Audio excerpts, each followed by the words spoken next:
This was not part at all of the morning that I was aware of, but this is funny. This past week, actually, we had our end of year pool party gathering with the Underground, which is our youth ministry here, which was a lot of fun, and they had a photo booth that I guess, yeah. I don't know who that lovely woman was, but yeah, pretty attractive. Anyways, twice a year, what happens is they allow the lead pastors of every regional site to just kind of share their heart, just kind of highlight some things that have been happening with the community as well. And today it's with great delight and pleasure that I'm actually going to be interviewing two people from our community, two really important, pivotal people, and we are just going to be sharing stories of transformation right now as we are in the midst of our Transform Mission. For those that may be new to the Meeting House, Transform Mission is basically what we sense that God has called us to for the next 3.5 years. So until June 2016, we really believe that God has called us to really focus on 3 aspects, but grow, invite, and care. And in doing so, that we would be a transforming community that God can use to really transform communities as well. So this morning, I would love for us to be able to hear from a really special person. Special person that puts up, yeah, cool little pictures like that. But Curtis Anderson, how about you come on up? And let's give Curtis a warm welcome to the stage. Oh, yeah. Hi, Curtis. You're dead. That was not me. We'll turn that up. I didn't do it. Okay, sure. Right. Anyways, yes, that's my buddy Curtis and I. Curtis is, he has faithfully been serving our community here in Toronto for the last 4 years with his wife Tara and their beautiful son Theo. And yeah, just really had on my heart this morning as Curtis is going to share just his journey with us. I think that we all know him to be our Toronto youth pastor, but we may not necessarily know just how he came to become a youth pastor, and certainly in his journey here to Toronto and some of those details. So first, I want to welcome you here and yeah, share with us a little bit how you came to the Meeting House and maybe what's going on right now in terms of some transitions and that kind of thing. Yeah, thanks, Joe. It's good to be here. Most of you be aware that I'm actually, my wife and I are moving to Lethbridge, Alberta in a month, and I'm going to be serving as a youth pastor with a church out there. So that's kind of currently what's stirring. What brought us here to Toronto, because if you know us, you know that we actually grew up in Saskatchewan, very small towns, so big city life was like nothing like our existence at all. And at the time, I was working as an executive director of a Bible camp. So it was a year-round position for camp. I'd been there for about 3 years, but really sensed that my sweet spot would likely be in a church, serving as a youth pastor. It was very much doing ministry for young people and young adults in my camp, which I loved, and children. I just had a sense that probably that would be eventually where God would take me, and it was just a matter of sort of waiting for the right time to come my way. And yeah, I mean, the Meeting House kind of heard of me in that position. They connected with me. At first, I was just completely like put off by the idea of moving to Toronto. But the more the conversation unfolded, the more I felt like this would be a good place for me to be part of community. My wife and I felt just like this was what God had for us. And so we just took that step and said, yeah, we'll go. And it's been an incredible journey for the last 4 years. And it's kind of the same posture we're in now. We just really sense that God has something new for us, and that means leaving, which is sad, but it means going closer to home and to another church we think God has plans for us, and so we're just going to take that next step and believe He's with us in that. That's awesome. You know, if you can, just share with us a little bit about your journey. I mean, you weren't always a youth pastor, you weren't always a camp director. Obviously, there have been certain steps that you've been taking, but how did God kind of take a hold of your life, and were there some key people, in the midst of your journey? Yeah, definitely. So I didn't grow up going to church. Outside from a few years when I was really young, I have faint memories of Sunday school, but largely my life, with my family, we just didn't go to church. I grew up in a town where, we probably would have said, yes, we're Christians, we believe in God, but thinking of Jesus, part of the church was just not a part of my life at all. And I grew up in a really small town where a ton of the people went to church, and the youth group was a really inviting place. And that just became a real part of my consistent routine. It was like going to youth group. It felt safe. I knew it was a part of the church, but I was like, my family doesn't go to church, but it always felt like I was accepted there, like I was welcome. I knew people there. The leaders especially always seemed really excited that I would show up and I would be a part of it. And so for probably, throughout my whole kind of junior high school years, youth group was always really something that I was a part of. But it was kind of something that was sort of on the side. It was like I was pretty content to be kind of put on this sort of the youth group act when I showed up at church, and then on the weekends I had no problems partying or doing a bunch of stupid stuff with my friends. But all the while, I always felt like there was something more to this journey with Jesus, that I could sense it in my friends and sense it in the leaders. And one of the things that really impacted me, I'm not musical at all, but the times where we would spend in musical worship, I would just kind of look around and I would see people my age just in this place where you could tell they were really passionate about what they're doing, and that they really felt like something real was happening. And that really stirred in me the belief that there was something really, really good there, but I didn't quite have a sense of what it was. And then as I got towards the end of high school, a few of my friends who were kind of the church guys, but didn't really seem like there was much different about the way they lived, they had a renewed passion to just really follow Jesus and to make decisions that reflected that in school, in work, just in the way that we hung out on the weekends. And it really showed me that, okay, this is not just an act. They're not just the kind of guys who've got nice clothes they wear on Sunday mornings. That actually following Jesus was changing the way they lived, and I found that really inspiring.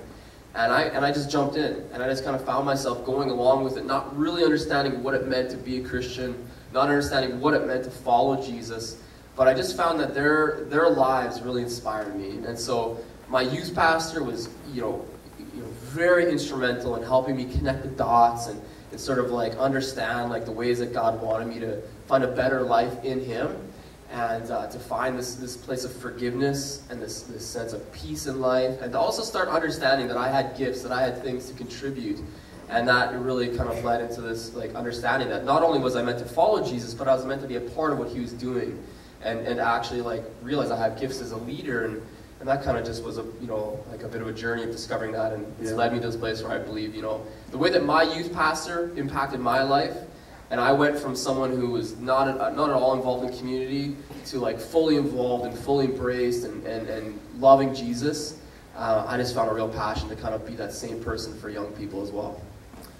That's so amazing that as you saw your friends' lives being transformed, how that transformation in them, God was able to use that transformation, use their lives, and to really kind of impact you as well.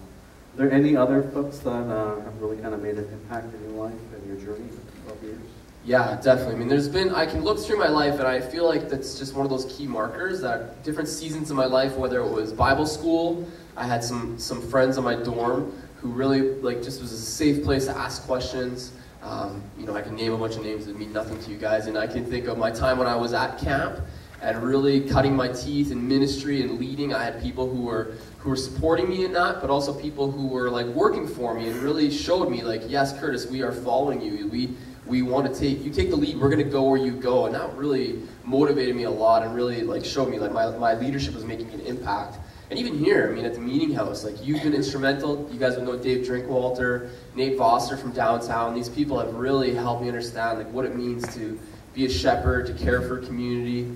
My home church this year has been such an amazing experience. Especially the huddle group that we have. If any of the guys are in the room right now, they would know that time that we have each week to just be honest and real, and to just to not have to feel like we have to put up a front or pretend that we've got it all together.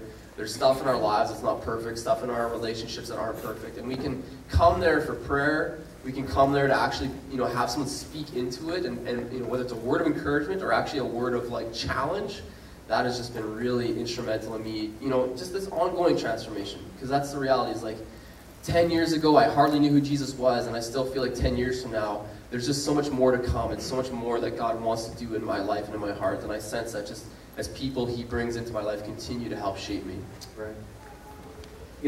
As you are kind of stepping out of the role and kind of moving along to, you know, just the next assignment that God has for you. What do you think how does transformation look for, you know, for the underground? Yeah, I believe so much in what we're doing with youth community.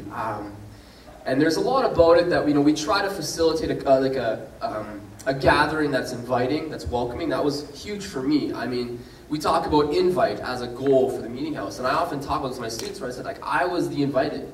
Like, I was someone else said, you should come and join us. But it's more than just like a willingness to invite. It's a willingness to actually embrace and to create a space that's like welcoming and accepting, and where it's like, come as you are, we're excited you're here. And I really feel like we've got some students who really get that they don't try to create this safe bubble that's insulated from the world. They want to actually create a space that they could envision bringing their friends to invite them out. And we often do that as well, you know, at the underground, where I'll actually say, who here is one of the invited? You know, and you look around the room and you see key students that were actually at one point complete strangers to our group, but someone had the desire to try to include them in what we're doing. So just creating that safe space, I think, is so huge. But when I think of transformation, and whenever I think of the underground, certain faces come to my mind. You know, there's numerous students. I mean, we've got some incredible students. You know, even right here, you know, we've got Sarah McKenzie and Alyssa sitting over here. I can see Carissa in the back, and I can see James up here near the front. There's countless. And when I think of the way that I've seen God move in their lives, I cannot help but think of the leaders who've been a part of their journey. And that's a huge part of the way that we just exist as the underground, as a youth ministry, is we try to really intentionally connect in adult leaders to, not because they're perfect, not because they've got it all together, but because they're probably just a little further along the journey, and they're willing to put their life on display. They're willing to let students get to know them, but more importantly, they're willing to get to know those young people. And they actually want to hear their story, hear their passions, they want to speak into that. And I think that was really reflected on Wednesday. Yeah. We had baptisms, we had 7 students be baptized, and 2 of them were actually baptized by their small group leaders, which is really sweet. And I think that's where we actually want to be, is in that place where students wouldn't look at me as sort of this like leader, this sort of, you're the youth pastor, you're in charge of everything. It's like, no, actually, when we think of the people who are caring for me, we think of our small group leaders, because they're the ones who are really tracking with me, who know me, who are there for me. Right. And I think we just see the fruit of that in lives that are really changed. We see students that are really getting it, they're passionate to follow Jesus. And I have learned so much, and for those of you who are in the group right, you know, in the room right now as a part of the underground, I've learned so much from you. You've shown me so much of the way that I think God desires for us to be the church for students and young people where they're at, and I'm excited to help kind of bring that with me into my new experience in Lethbridge for sure. I think one thing that I really appreciate a lot about Curtis is, I think one thing too that's a huge value of our church, of the meeting house, we really believe in the body of Christ. You know, that's why we have a teaching pastor. You know, that's why Bruxy, we recognize his gifting, and we just say, hey, Brux, you know what? God has just really gifted you in that regard. You know, go and be who God's called you to be. And what I really noticed too, Curtis, is, you know, with you, rather than I'm the youth pastor, I've got to do everything, which quite often, I think a lot of times we feel that, or we have grown up with that. In some of our churches we've seen, we just expect, you know what, the pastor should do everything. You know, should be an expert at all regards. And what I've really noticed is Curtis has just really been investing in leaders, you know, in the leadership, the student leadership as well, and that's why, I know that you've mentioned this before, but, you know, even though, I just want to say, yes, the leaders have been amazing, but we love you too, and you have been an incredible blessing to our community, and just your heart to really want to invest in them has just been a huge blessing, I think, to our students as well, and that's why even as Curtis is stepping out of his role, you know, there's no doubt in my mind that God is going to continue to do his amazing work just in and through the strong leadership that we have. And, you know, to the parents out there, I know that some of you may be pretty concerned saying, well, how can we ever replace a Curtis Anderson? And the answer to that is, we can't. And we don't want to. Curtis is Curtis. Curtis is amazing, is unique and special in his own regard. We're not trying to replace Curtis Anderson. We're just seeking God with just you know, as God guides, He always provides. And we do believe that God has someone, you know, lined up as well that we're going to continue to seek. But, sir, we love you so much. You have been an incredible blessing to the community and to me personally. Curtis and Tara, soon after I arrived here at the end of February 2012, Curtis and Tara very quickly invited me over to their house, and it was amazing watching Theo just throw his food around everywhere, and it was awesome. And anyways, I love you, bro. Thanks. Thanks so much. Cool.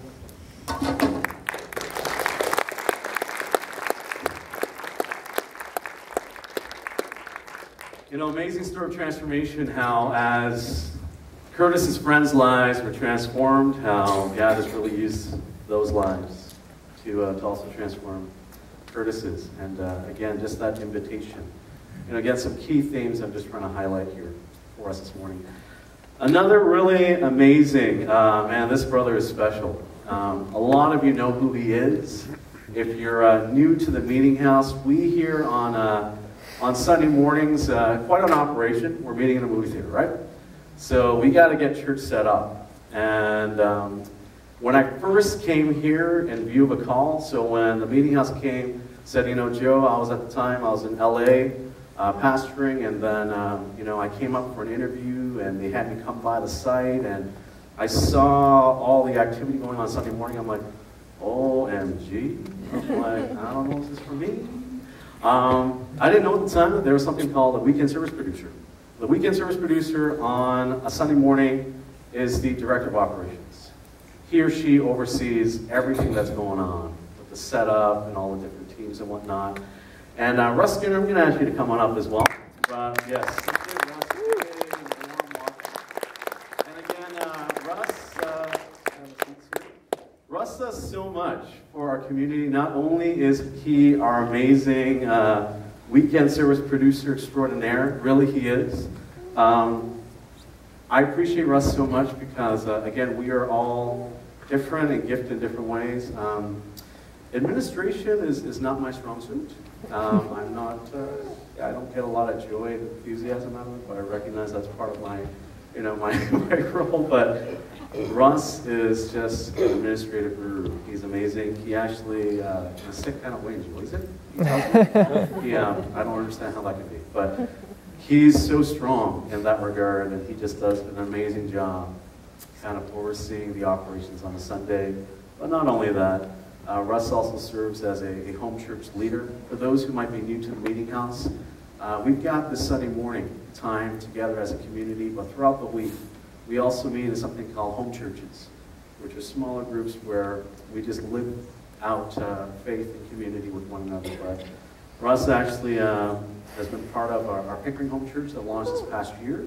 And as there's been a growing need out east, any EastEnders, Bowmanville, Oshawa, Pickering, anyways, yeah. So we've been having a growing community out there. You know, Russ has been leading out there. But Russ, you do so much. You do it so amazingly.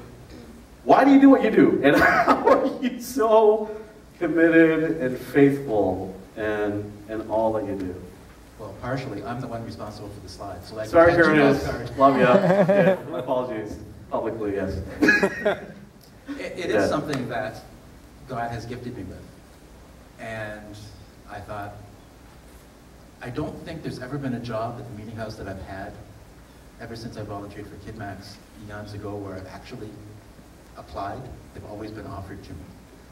So if people in the body of Christ are going to offer me something because they see a gifting there, who am I to say no? Just to kind of rewind a little bit and give some context of what Russ is saying.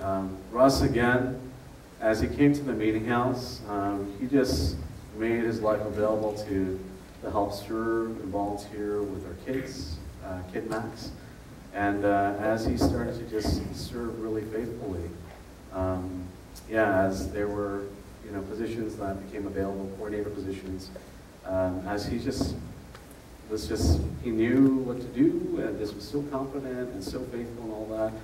That's kind of what's happened over the years. He's been our KidMax coordinator interim several times, as we've had KidMax coordinators, you know, come and go. But even as this weekend service producer kind of came up, there was Russ again, just kind of there, and just the ideal candidate, for sure. Just amazing. But, Russ, if you can kind of share with us a little bit about your journey as well, and again, there must be a reason why, let's rewind a little bit. Like, why do you do what you do? Like, why do you believe? What's your reason for believing? I come from a non-Christian home, and in grade 12 or 13, the girl I was going out with said to me that she apologized, but her parents would not let her go out with someone who didn't go to church. And I thought that was a small price to pay, so I was willing to give up an hour on Sunday morning. Hey, nothing like a sister to get a brother's spiritual life. And 2 or 3 weeks in, I said to her, I haven't seen your parents here. Oh, they don't come. They just insist the people I go out with go to church. And except when I'm the hypocrite, I hate hypocrisy. But I could tell that there was something true there. So I thought, okay, I'm not going to bother with that Old Testament thing. I'll start in Matthew, go through the New Testament, and prove this thing wrong. And somewhere in the book of John, I gave up and admitted I was wrong. And as I saw it making changes in people's lives and slowly let God in, I realized that there were things there, and I'd go and hear teaching. Once I went to a church, their regular speaker was canceled, and somebody else went in teaching on rejection. And I thought, that's really stupid. And I'm never worried about giving opinions. But it turned out it was deliberately, I have a friend who calls God Jehovah Sneaky. And Jehovah Sneaky was at work that morning because I had so much rejection and I didn't know it. I have a quick wit, which sometimes gets me in trouble. But at that time, I always used it to keep people at bay and to put them down. And the teacher that morning said, if you're like that, and he basically did a character study of me, what you're doing is rejecting people before they can reject you. And he said, if that is the case, then you are probably, and I thought, oh, great, this is going to be Oprah Winfrey-ish. But he said, you're probably adopted, guilty. From a family that has trouble expressing affection, guilty. And it was went through this whole long list of things, and I thought, he might not be totally full of it. And went, took some courses, examined it, and realized as I saw people around me getting set free, and God was actually working on me as well, that maybe I should not just be there to get the benefits myself, but to help other people. So around that time was 10 years ago, when they were setting up this site. My older son is a sound technician who was asked at the last minute to set up sound here for the first 3 weeks and train people. And he said, you should come and listen to this teacher, he's really good. And I thought, yeah, right, I'm busy in another church. And Jehovah Sneaky again arranged it, so I had to come here one Sunday morning. Really enjoyed the teaching. It was the summers, Bruxy was teaching, the first summer of 2 that Bruxy was teaching through the Psalms. And it was the 3rd or 4th week of a series. And I enjoyed it, listened to the previous weeks on the podcast and thought,